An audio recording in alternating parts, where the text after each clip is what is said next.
P4 Dokumentär. Varför valde de det här? Ett odokumenterat rock'n'roll-mysterium på svensk turistmark. Perfekt, sa de. Här ska vi vara. Do you think we should go out in the snow? Yeah, I don't like to sit in a place like this. Går det att hitta svar 4 decennier senare på vad som hände när U2 kom till Sälen? Vi kom knappt in genom dörren för det var liksom fastfrusen sådär. Du lyssnar på När U2 kom till Sälen, en P4-dokumentär av mig, Martin Eriksson. Vintern 1982. 4 unga irländska män landar med planet från Dublin på Arlanda. Med instrumenten i sina händer och storslagna rock'n'roll-drömmar i sina huvuden. Om bara några år ska de ta över världen med sin musik. Deras ansikten och låtar ska vara igenkända bland miljontals fans som ska sjunga med i hitkavalkader på utsålda arenor. U2 has always been exceptional. Légendaire groupe irlandais de rock U2. The Irish supergroup almost as well known for its politics as for its countless hits. U2 is rock's superband for super rich superstars from Ireland who make music with attitude.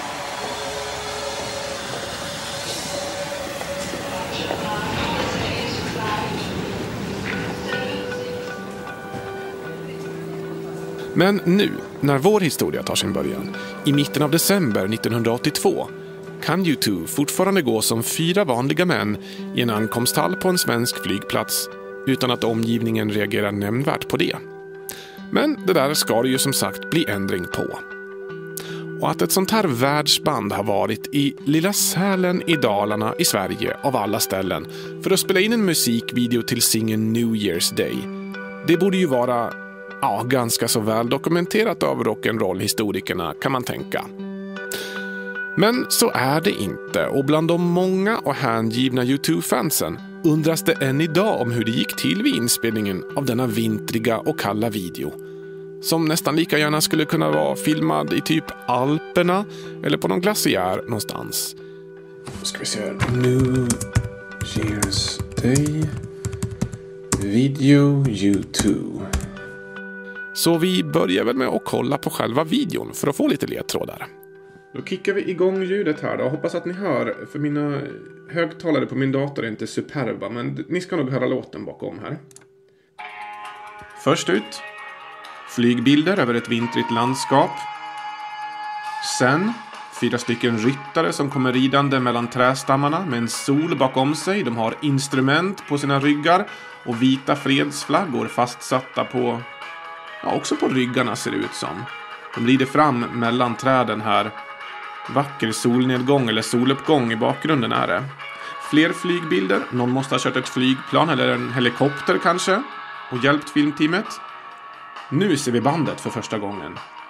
Bono, sångaren i sin blonda kalufs.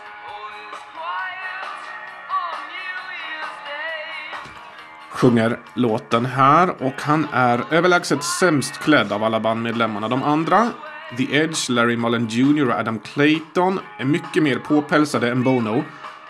Varför är han så dåligt klädd? Måste ju vara tokkallt i Sälen. Det är ju också vid den här tidpunkten. Man blir nyfiken här. Vilka är ryttarna? Vem körde helikoptern? Varför är Bono så tunt klädd? Och vad hände egentligen? Framförallt det, vad hände egentligen när U2 kom till Sälen i mitten av december 1982 för att spela in den här musikvideon till New Year's Day? En video och en låt som fick det att lyfta rejält för U2.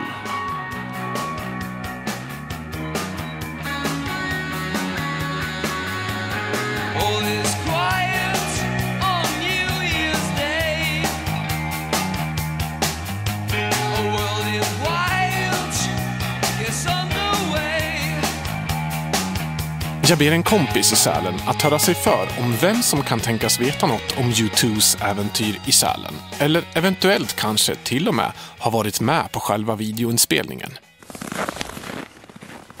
Och min kompis efterlysning i sociala medier ledde mig fram till foten av en av backarna på högfjället.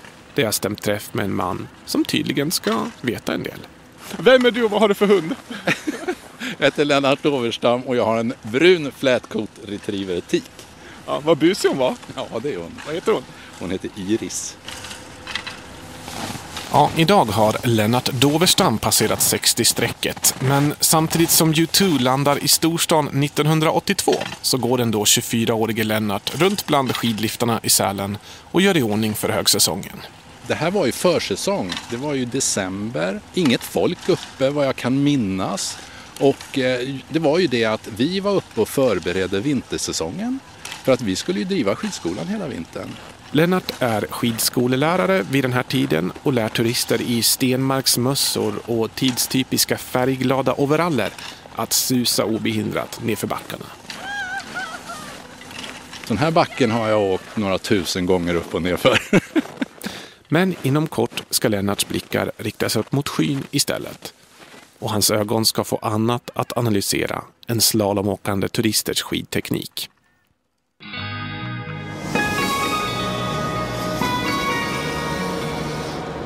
Samtidigt i Stockholm har U2 begett sig in till stan där de tas emot av den här mannen. Hej, Thomas Johansson heter jag.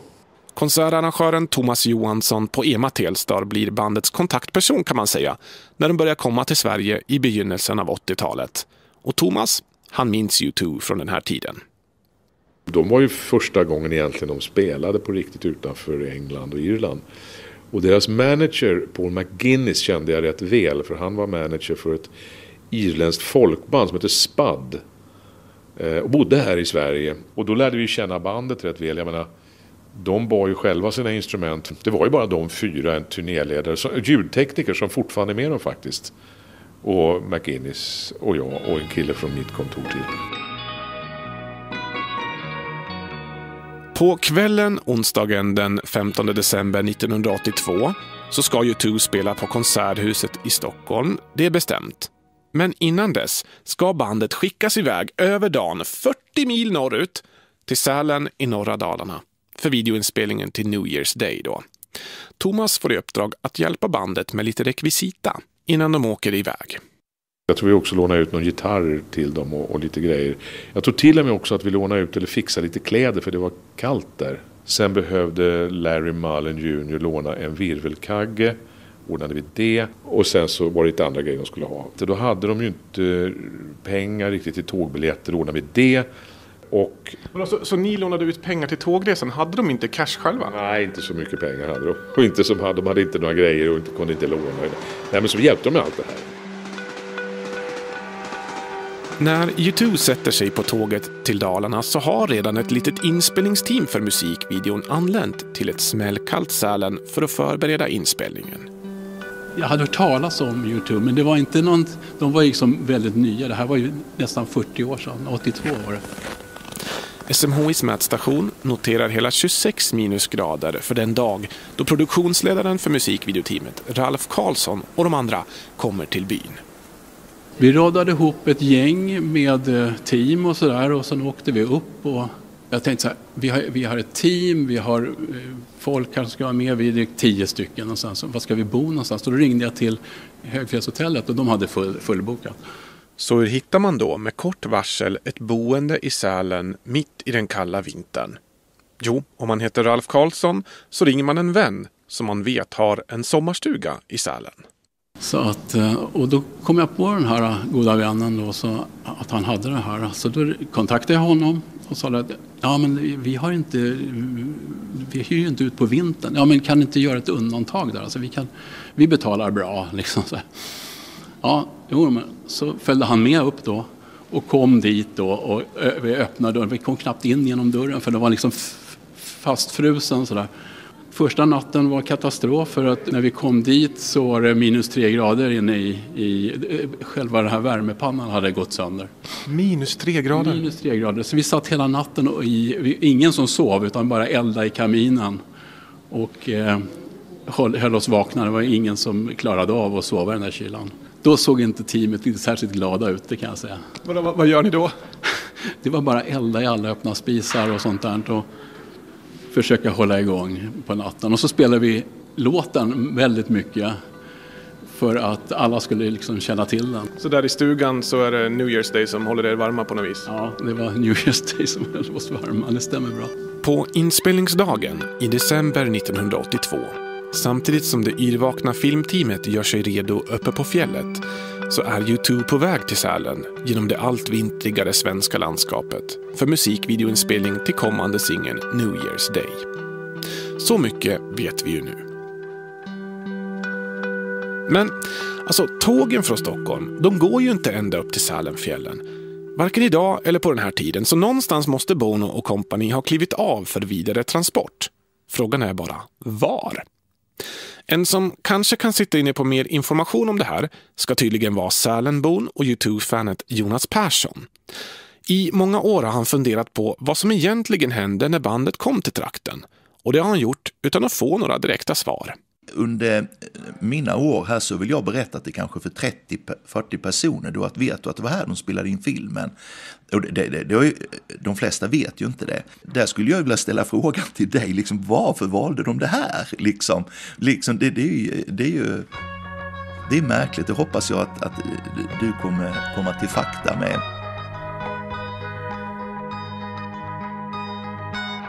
Men Jonas har faktiskt en detalj kvar att berätta om innan vi lämnar honom. En intressant detalj om var någonstans U2 klev av tåget. Jag gjorde lumpen i Östersund på A4 som artillerikompani eldledningsbefäl. Det var en lång titel. Ja, den var lång och krångligt. Och det gjorde jag med ett Dalaregemente, så att alla på min lucka, de var från Dalarna i princip. Någon från Stockholm, men de flesta var från Dalarna. Mora, Borlänge, Falun. Och där snubblade du då över, ja, vem då? Miguel Sterner, vars pappa ägde ett bolag som hette Stern Aero, om inte jag missminner mig, ifrån Borlänge, ett helikopterflygbolag då.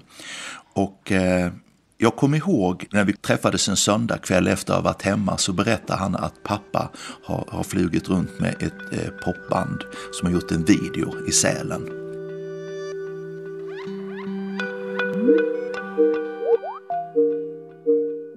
Vem är jag? Jag heter Miguel Sterner. Miguel Sterner är 18 år när U2 kliver in på Dala Airport i Borlänge. Jag tror faktiskt de kom med tåg ifrån Stockholm. Man visste inte vilka det var överhuvudtaget. Ganska unga killar som dök upp där. Vardagsklädda, inget krimskrams alls så. Väldigt trevliga kommer jag ihåg att de var. Vi tog inte emot dem på något speciellt sätt alls. Alltså de var ju inte, det var ju ingen som egentligen visste vilka de var. Det var ju något som man fick reda på efteråt när de blev kända.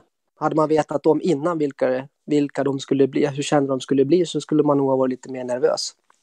I helikopterföretagets personallokaler får U2 sätta sig och vänta på vidare transport. Miguel Sterner minns ett kort samtal med bandet i ett ganska så oglamoröst fikarum. Plaststolar tror jag det var. Om de inte var orangea till och med. Och lite kylskåp och kaffemaskiner. U2 sätts på de orangea plaststolarna medan helikoptern görs i ordning. Miguel serverar kaffe till bandet och småpratar lite, men helt lätt är inte att förstå vad de där unga irländska rockmusikerna säger egentligen. De pratar ju lite konstig engelska också med irländsk dialekt. De berättade att de skulle spela in en musikvideo. Det var väl vid den tidpunkten ungefär som banden började göra musikvideos. Så det var väl lite spännande att lyssna på vad de skulle göra. Helikoptern av den franska modellen Ecureuil AS350 lyfter mot Sälen. Bandmedlemmarna spänner fast sig medan rotorbladen snurrar igång.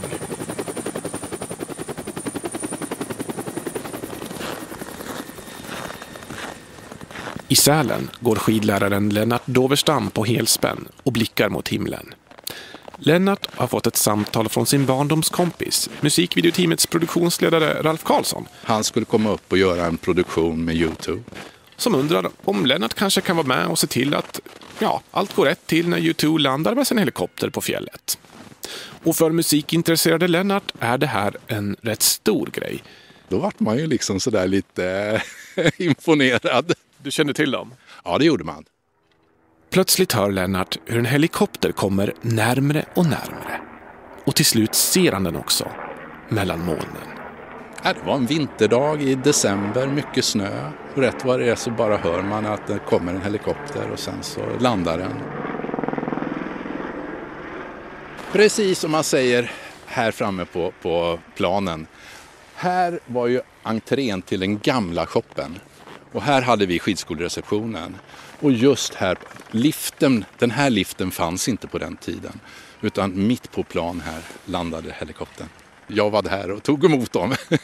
Men någon större uppmärksamhet kring att ett irländskt rockband sänks ner från skyn som några slags, halvgudar kanske, det är det inte. Jag kommer ihåg att jag reagerade att det inte var någon folk. Det var helt tomt liksom. Det kommer en helikopter och det var ju ganska stort.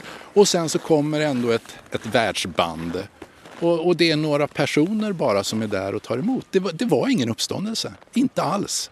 Det var jag tror att min bror var med. Micke Hansson som jobbade på shoppen. Han var med vet jag. Sen var det han som skulle sköta inspelningarna, Raffe Karlsson. Och sen var det några av hans team. Och sen var det bara YouTube. Det var inte fler människor. Ut ur helikoptern kliver 4 unga män med yviga frisyrer och alldeles för tunna kläder. Vi hör produktionsledaren Ralf Karlsson igen. Jag tror de fick en chock. Jag tror inte de hade sett snö överhuvudtaget förut. Det verkar inte så för att de kom helt tunnklädda och de hade lågskor på sig. Skidläraren Lennart Doverstam igen. Och sen åkte de iväg med bilar. Vad jag kan minnas. De försvann ganska snabbt. Lennart får ett uppdrag medan han och hans skidskolekompisar storökt kollar på när Bono, The Edge och de andra i bandet kliver ut ur helikoptern in i bilar och brummar iväg upp för de snötäckta fjällvägarna. De skulle ha lite rekvisita till de här videon. Bland annat skulle de ha några störar som de skulle se ut som de gick då med hästar och ute på fjället. Och det var vi och letade i det gamla bussgaraget som ligger alldeles bakom här. Hittade ni några? Nej, vi gjorde inte det. Men jag har sett videon och där har de ju några så de måste ha hittat dem någon annanstans. Han du säga någonting till bandmedlemmarna? Nej, det gjorde jag inte. Jag pratade inte med någon av dem. Nej, tyvärr. Ångrar du det? Ja, det skulle ju varit en rolig grej. Men det är inte så farligt. Flaggor, krigsscener, ryttare, glödande solar och majestätiska vyer. Det är några av ingredienserna i den irländska musikvideoregissören Meyert Avis version om en storslagen video till U2s låt New Year's Day. En video som alltså spelades in i Sälen i Dalarna av alla ställen på jorden. I boken I Want My MTV, som handlar om musikvideokanalen MTVs succéår under 80- och 90-talet, så berättar Avis varför det blev just Sälen. Och det verkar ha funnits både logistiska och rent landskapsmässiga orsaker till valet av inspelningsplats. Så här berättar Avis i boken. U2 wanted to be bigger than the Rolling Stones, and videos were a big part of how they set out to do it. We went to Sweden to make New Year's Day. U2 was in the middle of touring. We started in Stockholm and then went off looking for snow. Och snö hittade teamet, produktionsledaren Ralf Karlsson. Nu hade vi då massa kläder med oss så de höll sig varma. Det var väldigt speciellt. Det var kallt som 17, det var minusgrader och vi frös alla och sådär och de frös. Sen åker vi upp då till inspelningsplatsen och alla hälsar på varandra och sådär förstås. Och så ska vi börja spela in det här. Jag måste fråga för alla YouTube-fans är ju väldigt intresserade. Inspelningsplatsen, var är ni då? Alltså, jag är inte 100%, jag kan inte liksom ange den nu, exakta platsen, men det var ju lite avskilt i varje fall så att det var ju inte andra människor som var där. Det var ju liksom innan all folk kommer upp och ska åka skidor så vi är ensamma i backen, så i varje fall i backarna där.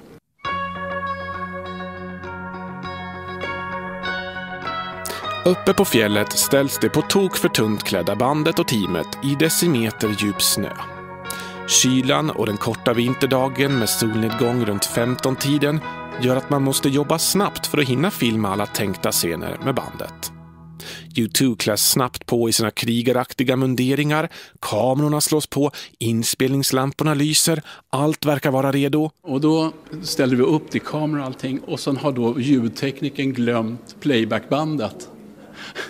så blir mitt jobb då att försöka rädda inspelningen och kasta mig i bil ner och åka ner till byn igen.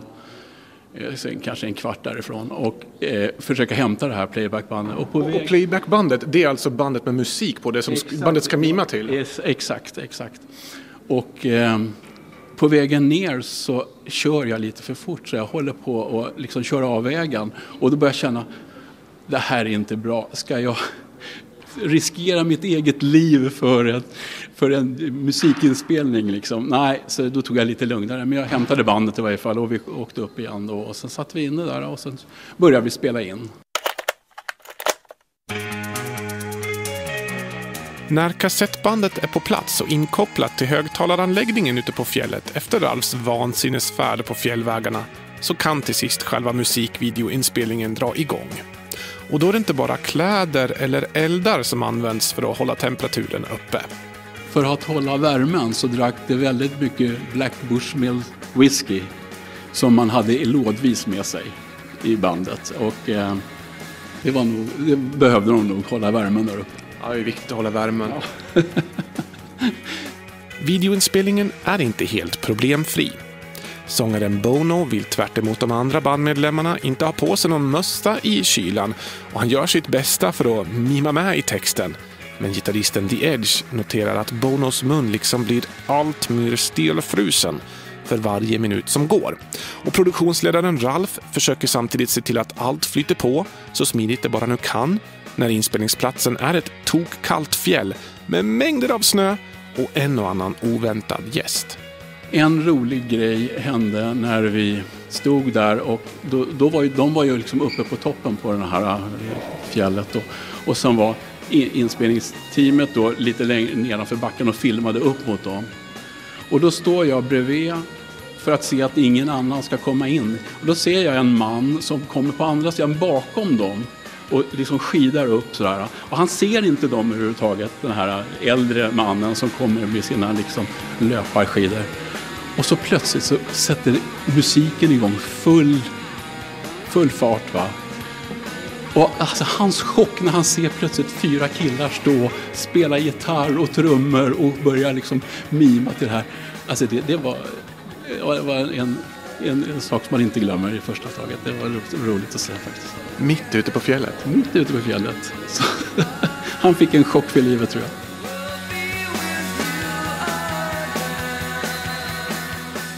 När mörkret börjar lägga sig filmas sen kvickt de sista scenerna med bandet som i den tidiga solnedgången spelar och mimar med till låten med en vackert, ja, ska vi säga att det är blodapelsinröd himmel kanske, som fond. Med på inspelningsdagen är också stjärnfotografen Anton Corbijn som knäpper några foton som sen ska bli smått ikoniska för U2s genombrottstid. Ralf Karlsson igen. Han plåtade stillbilder hela tiden och det finns utgivna i den här boken om YouTube också. Så det kan ju alla fans se, då som de som inte tror att de var i Sälen. De kan gå in och titta i den boken, där finns Anton Corbijns bilder. Nästa problem att lösa för filmteamet stavas boende. Produktionsledaren Ralf Karlsson gör sitt bästa för att hålla regissören Meyert Avis och resten av teamet på gott humör. Och gårdagens fadäs med minusgrader inomhus i den stugan hyrd av en kompis, ja, den måste till alla pris undvikas. Vilket i Ralfs fall innebär att nödlögner levereras. Vi kunde inte sova i det där huset där det var så kallt, så att jag var ju tvungen att hitta en ny. Då åkte jag upp till Högfjällshotellet och så drog en riktig vals sådär om att vi var där och producerade för Abbas bolag och vi behövde nu 7-8 sängplatser eller något sånt där. Och det fixade de fram. Alltså det var, Abba gjorde susen, det var inte... Då fanns det minsann sängplatser? Då fanns det sängplatser, så att då hade vi nattlogi i varje fall. Den 16 december 1982 i Sälen vaknar filmteamet upp. Utvilade efter en hotellnatt, redo för dag 2 av inspelningen till U2s musikvideo för låten New Year's Day. En musikvideo som bland annat då innehåller flera scener med mystiska ryttare som rider runt med vita fredsflaggor. Man blir nyfiken. Vilka är de där ryttarna? Är det kanske bandet själva som vissa U2-fans spekulerat i? Ryttarna ser ju faktiskt onekligen ut att vara klädda exakt som bandet. Eller? Är det kanske några andra? Nu är vi inne i stallet. Ja. Jag har 2 boxar. En mindre syrhäst och sen har jag en liten lånepange som bor. Ja, det luktar verkligen häst här. Ja. Det var snöigt idag du. Ja, nästan som när vi red på videon. Fast då var det mer kallt, inte snö. Idag är det mer snö. När jag träffar Cecilia Schweitzer i hennes hem i en liten by i Dalarna som heter Arvslindan så är det en snöig vinterdag 2021. Men hästintresset har hon kvar och det hade hon redan 1982. Då 22-åriga Cecilia befinner sig på jobbet på Mora ridklubb bland ridskolehästar, stallboxar och hagar när telefonen ringer. Det här filmteamet ringde ner och frågade om vi ville vara med i en video, en rockvideo. Självklart, sa vi. Och så, för då hade de spelat in i Sälen. Vi hade ju ingen aning om vad det var. Vi tyckte bara det var en kul grej. Det var ju jag då. Jag jobbade uppe på ridklubben då. Och sen var det min kompis Mona. Sen drog vi med våra andra kompisar. Karin Fors. Och sen var det Anders då, Brundin. Nalle kallar vi honom. Han kunde också komma loss. Hur lät samtalet liksom? Ja, det var ju Mona som pratade med dem. Och hon frågade väl lite bara så här, ja vad är det för något? Ja men det är ett rockband, vi tror att de kommer kanske att slå igenom, vi vet inte. Och vi ska göra en video, vi är uppe i Sälen och filmar nu. Och de vill absolut ha hästar med. Ja, vi hakar på för vi tyckte det var en jättekul grej. Vad innebar att ni hakar på? Vad hände sen? Ja, sen kom ju hela filmteamet ner då, för då hade de spelat in i Sälen först. Då tittade de på hur vi såg ut, vilken kroppsform vi hade, vem som skulle vara vad. Så jag blev basist då, jag var väl mest lik honom, antar jag. Och fick vi deras kläder på oss helt enkelt. Så att jag har haft hans halsduk runt ansiktet. Och sen så gjorde vi ordning hästarna och vi hade en vit flagga på ryggen och instrumenten. Så jag hade ju basen och den var lite svår att rida med då eftersom den var ju så låg. Ja, en elbas är ju ganska tung. Ja, alltså det var ju, men det funkar. Var är ni någonstans när filmteamet kommer då? Och när ni spelar in? Vi är ju precis alltså i skogen där ridklubben är så att säga. Och vi hittade ju det där bra stället. För vi gick ju ut med, vi hade liksom en så här vision var det skulle vara ungefär. Där man kunde filma bra och där solen låg bra. För den skulle ju också liksom ligga. Så att, och de tyckte det var jättebra. Ja, perfekt sa de. Här ska vi vara. Och sen så är vi ute i skogen och filmar i 3 timmar. Så vi red fram och tillbaks. Så att de var ju helt lyriska. De var ju som ispinnar när det var klart. De var dåligt klädda. Så men alltså jättekul grej. Sen, vi fick 300 kronor. Och sen fick vi veta att det kommer att komma på Casablanca, det här tv-programmet då. Så gick då. Vi kan gå och mata hästarna. Ja.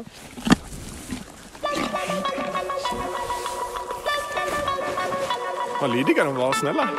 Ja, de är väl uppfostrade. Men medan filmteamet fryser rumporna av sig under den andra inspelningsdagen i ett vinterkallt Dalarna har U2 redan lämnat Sälen. Kvällen innan åkte bandet tillbaka till Stockholm och avverkade en spelning på Konserthuset.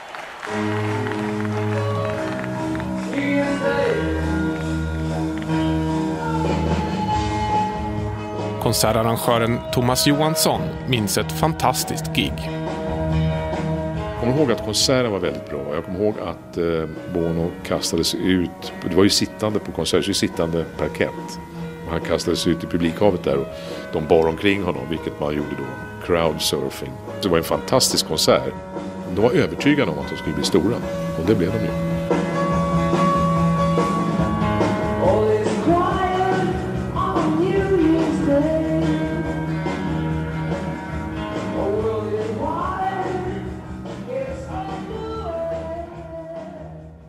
Vad har då U2s musik och videoinspelning i Sälen för den delen lämnat för avtryck i rockhistorien? Musikjournalisten Emil Wiksell på tidningen Gaffa menar att just de här åren i bandets karriär är de mest intressanta, innan de bytte ut intima spelningar på konserthus och rockklubbar till allsång på gigantiska arenor. Och just låten New Year's Day är en av favoriterna för Emil. Den har något slags driv, något episkt driv. Det känns som att bandet har fångat en känsla av nyårsdagen. Det är som att allt kan gå åt helvete och allt kan gå jättebra samtidigt. Liksom. Även om videon, det är inget mästerverk, det är inga konstigheter. Så fångar ju ändå det där vintriga landskapet fångar också känslan av låten. Allt går liksom in i varandra tycker jag på något sätt som de kanske inte själva... Alltså det blev bättre än vad de trodde själva tror jag. Det känns lite platt. Här ställer vi bandet i fjällen och sen filmar vi och sen åker vi hem. Det är liksom det är ingen dynamik direkt i videon. Även om de rider på hästar och lite sånt där. Men det är inte mycket annat än att de står på fjällen och spelar. Och den funkar. Jag tycker fortfarande att den funkar. Även om den inte är speciell så tycker jag fortfarande alltså den är ju vacker så att säga. Men solen bryter igenom träden. Det är ju otroligt fint liksom. Det var väl kanske det de ville åt. Tillbaka nu till ryttargänget i Mora. Efter inspelningen och de 300 kronorna i ersättning så har Cecilia och hennes kompisar, Mona, Karin och Anders, påbörjat vad som ska bli en liten ritual varje vecka, kanske man kan säga. Alltså vi satt ju bänkade varenda, jag tror att det var på fredagar eller lördagar där jag gick. Framför det relativt kortlivade musikprogrammet Casablanca. Hej, Casablanca igen med Elliot Murphy och hans band. Joan Jett och hennes Black Hearts. August Darnell alias Kid Creole. Varenda fredag lördag satt vi bänkade för att vi skulle se den här videon då. Alla 4 satt där. Och till sist, den 21 februari 1983, det vill säga några månader efter videoinspelningen i Sälen, så får gänget i tv-soffan se hur det hela blev. U2 heter en irländsk grupp som gillar Sverige och snö så mycket att de spelade in sin senaste video i Dalarna. Det här är Bono, sångare i gruppen, med flickvännen Ali. Innan själva musikvideon visas så är det också en intervju i Casablanca med sångaren Bono. What is it, a beanstalk? Is it Jack's beanstalk? No, it's where does it lead to? It's the radio tower of Stockholm. No, never mind. Shall we go up there? Why not? Yeah, okay, come on. En intervju som görs uppe i Kaknästornets restaurang av alla ställen. You were here on a tour in December. What are you doing right now then? Planning a new tour? Or? Well, it's a very good steak and talking to a very good company. At the moment we've just recovered from making this new record. Do you think we should go out in the snow? Yeah, I don't like to sit in a place like this. I feel trapped. Till sist, när videon visas, är hästgänget skapligt stolta över sin insats. Vi var liksom lyriska då, när den väl kom. Sen var det bara, jaha, det var det. Men sen blev de ju som sagt ofantligt stora och ja, jätteroligt. Jätteroligt verkligen. Både videon och låten gör succé. MTV sätter New Year's Day-videon på så kallad heavy rotation, som innebär att den spelas flera gånger per dag. Den amerikanska publiken får upp ögonen för de 4 unga irländare som nyss stått i decimeter djupsnö i Sälen. Och själva låten når topp 10 på den engelska topplistan. U2s första internationella hit är ett faktum. Inom kort släpps också skivan War, som ytterligare slår upp dörrarna till Arenadockens förlovade land.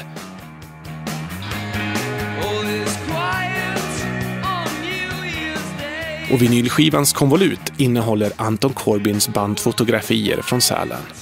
För ryttaren Cecilia Schweitzer känns det häftigt att ha fått vara en del av rockhistorien på det här viset. Det är ju ett minne för livet att man har gjort det här. Mina barn säger, va? Har du? Liksom, har du ridit med dem? Och de pengar som konsertarrangören Thomas Johansson lånade ut till bandet för deras tågbiljetter upp till Dalarna, de får han minst sagt tillbaka senare. Ja, det fick vi med råge, va? Därför att när de spelade då i Stockholm, och det var också kallt som fanns, det måste ha varit i januari. Och vi skulle göra klart, vi skulle ha avtalet då, och då skulle vi ha en lejonparten av nettointäkterna får ju en artist som gör en sån grej. Man har garanti mot 1% på nettot. Och då säger jag till deras kamrer, som dessutom fortfarande jobbar med dem och är deras kamrer, både turnékamrer och lite mera av revisortyp i Amerika. Att, nej, men vi har inte en sån här deal som heter 85-15. Vi har en 50-50 deal. Nej, så vi skämtar. Varför skulle vi ha det? Ja, det vet inte jag, så men det är den deal jag har för Stockholm. Nej, det går inte. Så det finns ingen möjlighet. Ja, du får gå och prata med Bono då, så, eller bandet. Nej, det kan jag inte göra, säga. Men det, ja, i alla fall. Han gick bort och pratade med dem, så kom han tillbaka och skakade på huvudet. Så jo, det har du. Och det var så jag fick tillbaka mina pengar. Varför hade du en 50-50 deal? Alltså, jo, men det var därför att vi hade ju ställt upp och lånat ut pengar.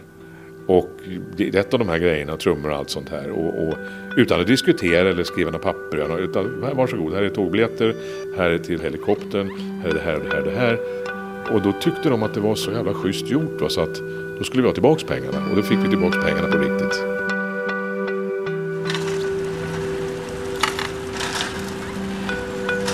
I Sälen snurrar skidliftarna vidare. Och här lämnar vi denna historia på samma mark där några irländska rockstjärnor satte ner sina lågskor för snart 40 år sedan och skapade musikhistoria. Du har lyssnat på När U2 kom till Sälen. Den här P4-dokumentären gjordes av mig, Martin Eriksson. Bakgrundsmusiken den är skapad av Kalle Gustafsson och Sofia Kottorp producerade. Tack för att du har lyssnat.